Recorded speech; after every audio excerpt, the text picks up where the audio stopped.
আজকের ফটোশপ ক্লাসে আমরা দেখব কিভাবে লেখার ভিতরে ছবিকে খুব সহজেই এবং সুন্দরভাবে ইনসার্ট করা যায়। আমরা নতুন করে একটি ডকুমেন্ট নিয়ে নিচ্ছি, এরপর আমরা টাইপ টুল সিলেক্ট করব। টাইপ টুল সিলেক্ট করার পর এখানে আমরা টাইপ করে নেব। টাইপ করার জন্য আমরা এখান থেকে ফন্ট সিলেক্ট করছি। আমি এখান থেকে ফন্ট সিলেক্ট করছি এটি। আপনারা একটু দেখবেন যে আপনাদের এখানে যে ফন্টগুলো আছে সেই ফন্টগুলো বোল্ড কিনা। আপনারা বোল্ড যে ফন্টগুলো সেই ফন্টগুলো সিলেক্ট করবেন। চেক মার্কে ক্লিক করব, কন্ট্রোল টি প্রেস করে ফ্রি ট্রান্সফর্ম টুল সিলেক্ট করে লেখাটিকে অ্যাডজাস্ট করে নেব। আমি চাচ্ছি যে এই ছবিটাকে এই লেখার ভিতরে ইনসার্ট করতে, এই জন্য আমরা মুভ টুল ব্যবহার করব। এই ছবিটাকে নর্মালি লেখার উপরে ছেড়ে নেব। লেখার উপরে ছেড়ে দেওয়ার পর আমরা এই লেয়ারটিতে, আমরা এখান থেকে ফ্লোয়ারের যে লেয়ারটি দেখতে পাচ্ছি, এই লেয়ারটিতে রাইট বাটন ক্লিক করে ক্রিয়েট ক্লিপিং মার্কস লেখাতে ক্লিক করব। ছবিটি মূলত এখানে ইনসার্ট হয়ে গেছে। কন্ট্রোল টি প্রেস করে ফ্রি ট্রান্সফর্ম টুল সিলেক্ট করছি এবং ছবিটিকে অ্যাডজাস্ট করে বসিয়ে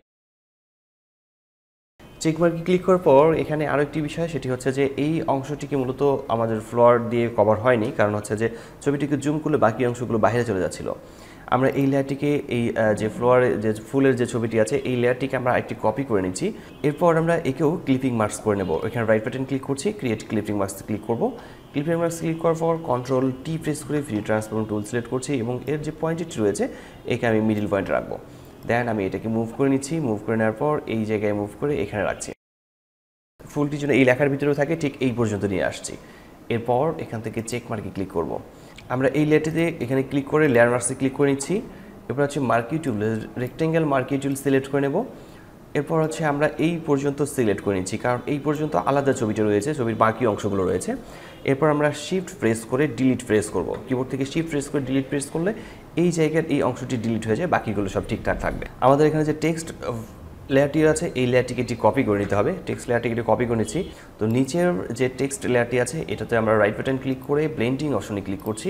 ব্লেন্ডিং অপশনে ক্লিক করার পর আমরা এখান থেকে স্ট্রোক সিলেক্ট করব। স্ট্রোক সিলেক্ট করার পর স্ট্রোক কালারে ক্লিক করছি এবং এরপর আমরা স্ট্রোক কালার এখান থেকে সিলেক্ট করব।